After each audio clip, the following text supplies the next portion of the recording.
Dans l'étape suivante, on va s'attaquer au reste de la batterie. Il y a un son dans le morceau qui est assez particulier, qui est un petit peu résonnant, qui est en fait le clave que j'ai créé dans la première partie, mais qui produit un son un peu grenouilleux, si je puis dire. Donc je vais insérer ce son sur une nouvelle piste, le son que j'ai appelé clave, donc qui est là. Donc en soi, il n'est pas extrêmement compliqué ce son.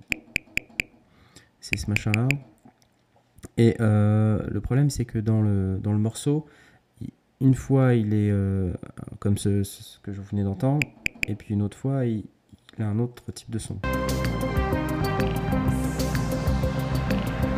Et on l'entend, c'est une fois sur deux, ça fait une espèce de truc comme ça. Et en fait, pour pouvoir recréer cet effet, il va falloir que j'utilise un délai. Donc première chose que je vais faire, je vais créer une piste de retour et je vais insérer dedans un délai. Donc je vais aller dans Audio Effects et je vais utiliser le filter délai parce que j'aime bien le filter délai et je pense que c'est lui qui va correspondre à peu près à ce dont on a besoin.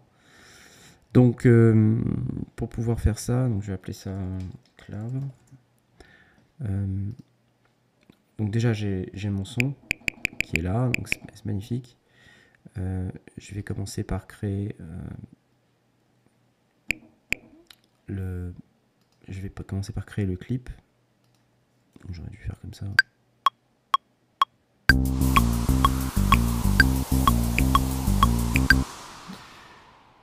Donc voilà.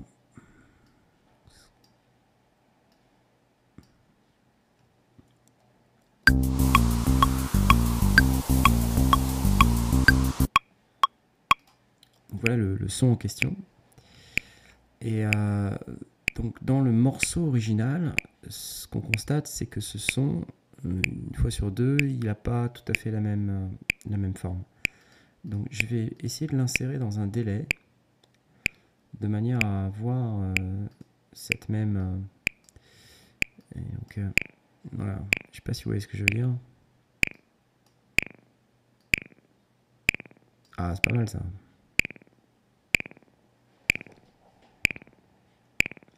Donc ça me plaît bien, mais le problème c'est que je le veux qu'une fois sur deux.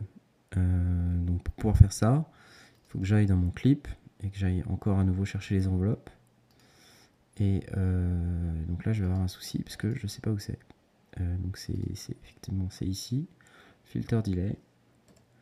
Et dans un cas il va être éteint, dans l'autre cas il va être allumé. Voilà, c'est pas trop mal, c'est pas parfait mais c'est pas trop mal. Et en fait l'objectif de cet arrangement dans un premier temps c'est d'arranger les morceaux, d'arranger les sons ensemble, mais dans un deuxième temps je m'attarderai plus précisément sur le son exact de chaque composant de manière à répliquer le plus fidèlement possible ce qu'on a à répliquer.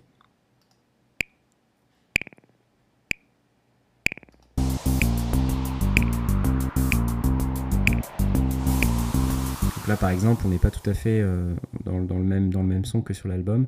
Parce qu'on n'entend pas très bien le clave quand il est dans l'effet, mais on s'attardera là-dessus sur la fin. Et pour l'instant on va dire que c'est pas mal.